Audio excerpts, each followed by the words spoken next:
안녕하세요. KCOC 어워드 나란히 함께상을 받게 된 열매 나눔 인터내셔널 베트남 지부에서 일하고 있는 조용석입니다. 무엇보다도 시민사회단체에서 일하고 있는 활동가로서 그리고 국제개발협력 활동가로 평가되길 바라는 한 사람으로서 다른 어떤 곳도 아니고 우리나라 국제개발협력 시민사회단체의 연합체인 KCOC로부터 상을 받게 돼서 뜻깊게 생각합니다. 개인적으로 나란히라는 말도 함께라는 말도 참 좋아합니다. 제가 좋아하는 두 개가 합쳐진 상을 받는다니까 뭔가 단짠 같기도 하고 소맥 같기도 한데 전부 제가 좋아하는 것들이기도 하니까 역시 제가 이 상을 받길 잘했다라는 생각이 듭니다.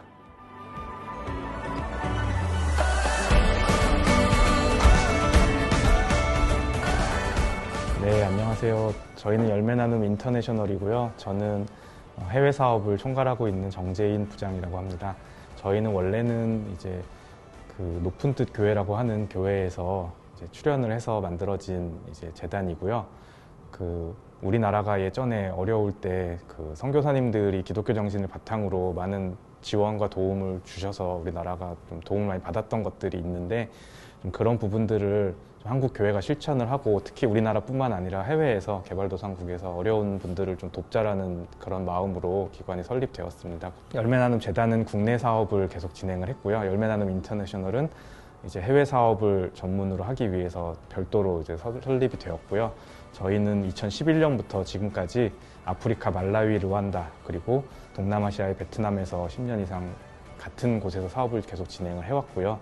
그래서 저희는 말씀드린 것처럼 어려운 분들이 그 어려움들을 좀 딛고 일어설 수 있도록 그 마중물을 제공하고 그런 도움을 주자라는 그런 목표를 가지고 비전을 가지고 지금까지 다양한 사업을 진행을 해왔습니다. 그래서 일회성 지원도 물론 되게 필요하지만 이분들이 단순히 어떤 도움을 받고 끝나는 게 아니라 그것을 활용해서 본인들이 다시 일어서고 또 꿈과 희망을 갖게 하고 또 그것이 지역사회의 좋은 모델이 돼서 더 많은 사람들에게 그 향기와 임팩트가 전해질 수 있도록 하는 그런 좀 긴 안목에서의 사업들을 계속 진행을 하고 있고요.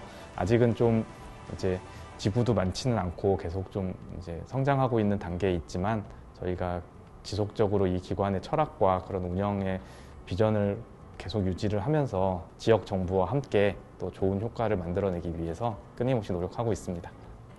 조용석 지부장님 축하드려요.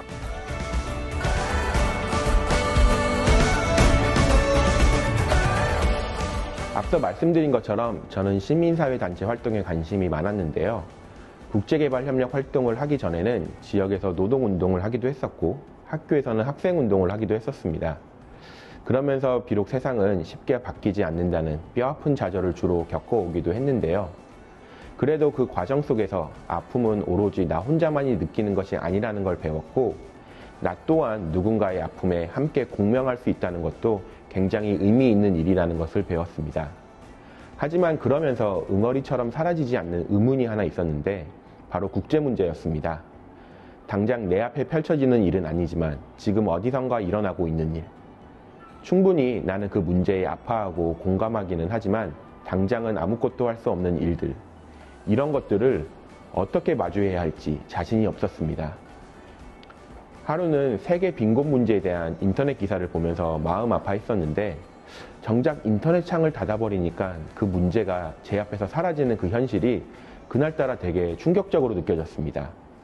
클릭 한 번으로 사라지는 문제들이 세상에는 너무나 많은데 그 안에 내가 할 수 있는 일은 없을까? 늘 마음의 숙제처럼 지니고 있었고 그때서야 본격적으로 국제개발협력 활동에 관심을 갖게 됐습니다.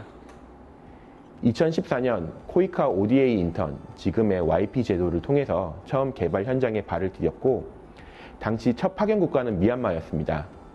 30년 넘게 살아온 땅을 떠나서 낯선 곳에서 낯선 사람들과 낯선 문제를 풀어가야 한다는 것이 쉽지는 않았지만 지금 와서 생각해보면은 그때 좀 더 열심히 일할 걸 하는 생각도 듭니다.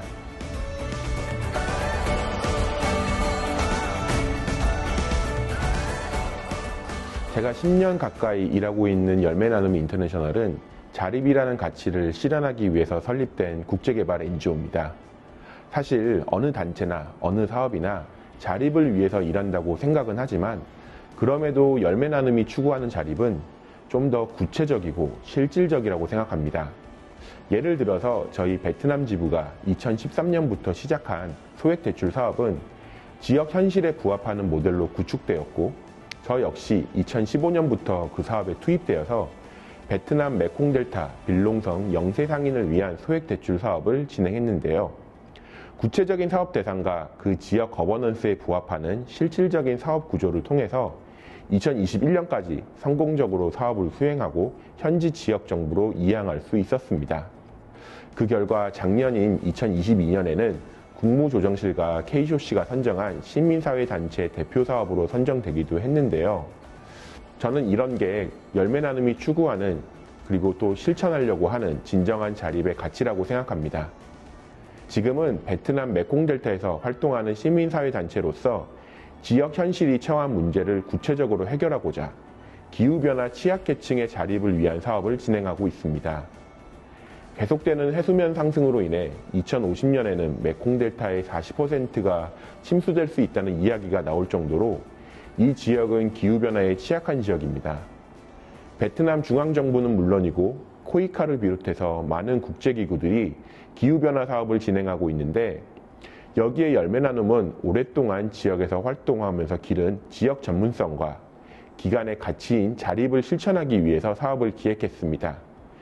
특히 시민사회단체가 가질 수 있는 커뮤니티 베이스 활동을 기반으로 기후변화 취약계층을 발굴해서 그들의 소득 증대 및 삶의 질 개선을 목표로 하고 있습니다.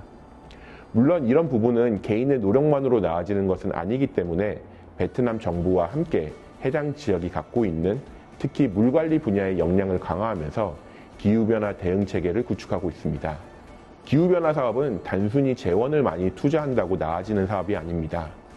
결국에는 불가피하게 일어날 수 있는 현실에 대해서 다각도로 준비해야 되는 사업이기 때문에 단순히 예산 금액의 총량으로는 평가할 수 없는 사업입니다. 시민사회단체가 기후변화 문제에 대해서 무엇을 할 수 있느냐고 묻는 사람들에게 우리 열매 나눔은 오랫동안 지역에서 함께 숨쉬면서 고민한 문제들을 현실적이면서도 미래지향적인 사업으로 만들어가고 있다고 당당하게 말하고 있습니다.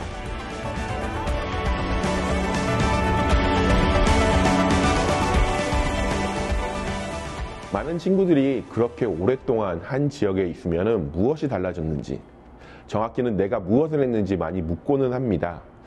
그럴 때마다 저는 조금 씁쓸한 이야기로 대답을 하고는 하는데요. 사실 제가 처음 베트남에 왔던 2015년, 그때는 많은 사람들이 이제 베트남은 잘 살고 관광 가보니까 여행하기도 너무 좋은 나라인데? 이렇게들 생각하고 있었습니다. 물론 사실이기도 하고요. 근데 열매 나는 본부조차 베트남은 이제 잘 사니까 사업 펀딩이 좀 안 되는 것 같은데 이제 사업을 좀 접어야 되나?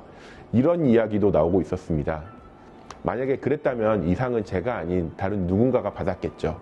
근데 사실 도움이 필요하지 않은 곳은 어디에도 없습니다. 결국에는 얼마나 사람들에게 와닿는가의 문제인 것 같습니다.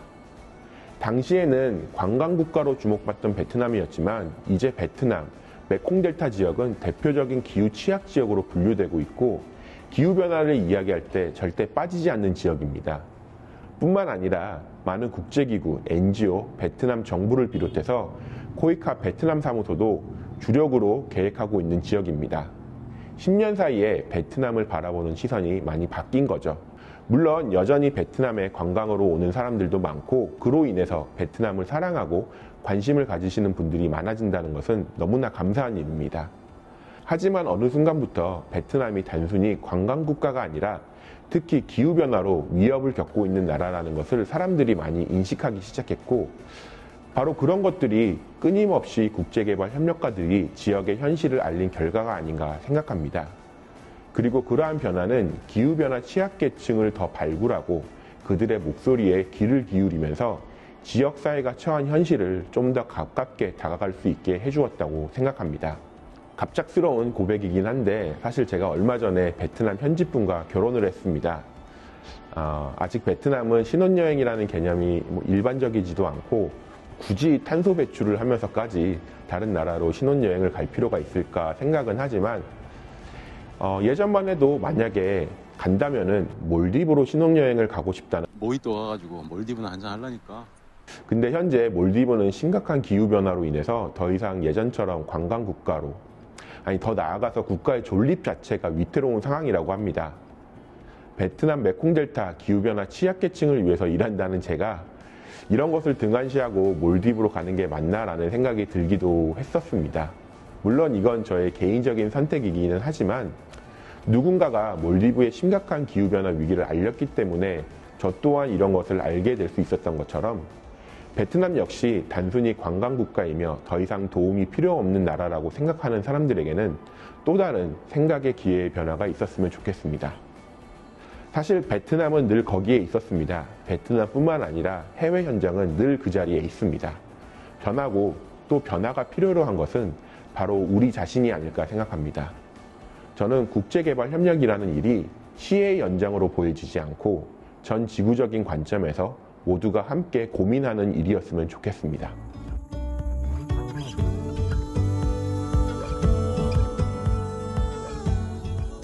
베트남으로 파견 온 지 1000일이 되었을 때, 그리고 5주년이 되었을 때, 7주년이 되었을 때, 얼마 전에 결혼을 했을 때에도 저는 저의 경사를 모두 지역 사람들과 함께 나누고 싶었습니다. 제가 베트남에서 다양한 개인 후원 활동을 하고 지역 주민들과 더 가까워지려고 했던 활동들이 많았던 것은 사실이지만 나에게 베트남이란 무엇인가 정말로 쉽게 대답할 수 있는 문제는 아닌 것 같습니다. 왜냐하면 이건 아마도 해외에서 활동하는 모든 활동가들이 공감할 수 있는 이야기라고 생각하는데요. 제가 베트남에서 개인 후원 활동을 하고 심지어 결혼을 하면서까지 지내는 까닭은 베트남이 저랑 잘 맞고 저에게 큰 의미가 있기 때문은 아닙니다. 중요한 것은 어디를 가더라도 그 지역 사회와 함께하고 싶은 마음이라고 생각합니다. 우연히 운이 좋아서 제가 베트남이랑 잘 맞아서 이런 활동을 하고 있는 것으로 평가가 된다면 누군가는 파견 활동에 어려움이 있을 때 이 나라는 나랑 잘 맞지 않아서 이렇게 생각할까봐 조금 걱정이 됩니다. 저의 경험이 모두에게 적용되는 일반적인 경험이 되어서는 안 된다고 생각하기도 하고요. 진정한 활동가라면은 어디를 가더라도 잘 지낼 수 있는 능력과 그런 마음가짐이 있어야 되지 않을까요? 그래서 저를 잘 아는 친구들은 사실 제가 어디를 갔어도 잘 지냈을 거라고 말들 하곤 합니다. 하지만 그럼에도 저는 늘 경계하는 것이 있습니다. 제가 베트남에서 오래 활동을 하면서 베트남 지역 정부 사람들과 잘 지내면서 하루하루 즐겁게 산다는 이야기를 제 페이스북에 올린 적이 있었는데요. 하루는 그 글을 본 베트남 친구가 자기는 그런 베트남이 너무 싫고 지옥 같다는 댓글을 남긴 적이 있습니다. 내가 행복하게 살아가는 이곳이 실제로 누군가에게는 지옥 같은 곳일 수 있고 또 한편으로는 그들이 그렇게 생각하기 때문에 내가 이곳에 왔고 이런 일을 하고 있는 것은 아닌가 생각하게 됐습니다. 그런데 이런 것들에 대한 고찰 없이 그냥 베트남이 너무 좋고 나랑 잘 맞고 이런 말을 하는 것은 오히려 그 지역에 대한 예의가 아니라고 생각합니다. 또 한편으로는 저도 한국 사회가 가끔은 지옥 같다고 생각하는데요. 그런 지옥 같은 한국에 베트남 친구들은 또 가고 싶어 하는 걸 보면은 사실 이 세상은 각자의 지옥일 뿐인데 그 안에서 우리가 어떤 마음으로 살아가고 있는가, 그 현실을 어떻게 인지하고 있는가가 중요한 게 아닌가. 저는 제 국제개발협력 활동을 하나의 문장으로 정리한다면은 바로 이 각자의 지옥으로 정리하고 싶습니다.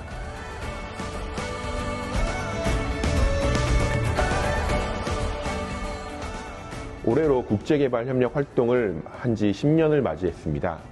길다면 길지만 저보다 앞서 활동하신 분들에 비하면 턱없이 짧은 시간이기도 합니다.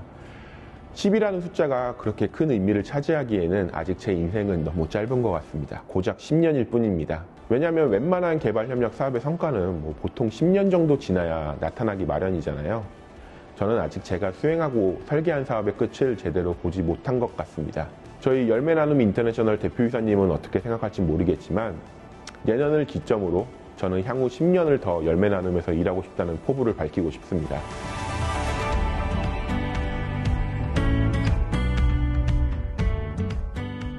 제가 일한 10년 동안 아직까지 국제개발협력 활동에서 일하고 있는 친구들도 있지만 그렇지 않은 친구들이 더 많습니다. 무엇보다도 저를 키운 거는 파랄이 함께 해준 동료들입니다. 그렇기 때문에 저는 지금까지도 함께 뜻을 맞추고 그야말로 나란히 함께 가고 있는 가장 큰 힘이 되는 동료들, 우리 공적인 사적 모임 멤버들을 빠뜨릴 수 없습니다. 우리도 내부적으로 어려움을 겪고 있는 친구들이 많지만 함께 응원해주고 지지해주면서 그 뜻을 꺾지 않고 잘 키워나가고 있는 것 같습니다. 무엇보다도 지금 이 자리에 있었다면 누구보다도 함께 기뻐해주고 축하해줬을 사람이 있는데 작년에 세상을 떠난 저에게는 너무나 소중한 동료이자 친구가 있습니다. 제 마음이 닿는다면 이 수상의 영광을 전 KCOC 베트남 코디네이터였던 한나와 함께하고 싶습니다.